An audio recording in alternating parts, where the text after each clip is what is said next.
Bro Josh, good day. Tanong lang, as a masculine or bilang lalaki, okay lang ba o normal lang ba na madrain tayo bilang lalaki? Yes, pare. Again, lalaki, babae, parehong tao. Hindi tayo robot. Hindi ka machine, napapagod ka. Okay? Normal yan. Kasi parang ayun yung nangyayari sa akin, like walang gana sa lahat, kumbaga gagawin ko lang to as uwi, tapos na parang paulit-ulit, tapos puro bad habits pa. Okay lang ba mag-rest saglit, mag-recharge, para makapag-isip at enjoy ang moment ng ikaw lang mag-isa, walang social media, tanging ikaw lang at nature. Sana masagot. God bless. Speaking of masculine pare, mga masculine perfume natin bro, available pa sa mga shops natin. Check it out. Now, to answer his question, okay lang ba magpahinga muna pagka nadidrain ka na? Yes, pare. Okay? Kasi tao tayo eh. Nakakaramdam ka ng pagod, nakakaramdam ka ng sawa. Kumbaga, na-stress ka eh. Diba? At once maramdaman mo yun, kailangan mo ma-acknowledge yun.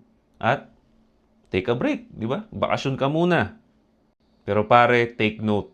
Okay? Pahinga lang muna, rest ka lang muna. Meaning temporaring pahinga lang. Ang pinagkaiba ng masculine sa hindi masculine. Ang hindi masculine, aalagaan niya yung pagod na nararamdaman niya to the point na totally magiging tamad ka na eh. Di ba? Diyan na papasok yung depression because inalagaan mo eh. Inalagaan mo yung stress na nararamdaman mo imbis na ipahinga lang yan and move forward. At yun ang pagiging masculine. Rest and then ano ang gagawin ko sunod?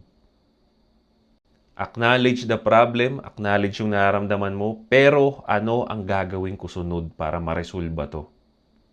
Kasi pag inalagaan nyo yung problema ninyo, lalaki yan, tatabayan, na mahirap ng buhatin yan paalis. Hanggang sa nadala mo na sa likod mo, hindi ka na makalis kung nasan ka.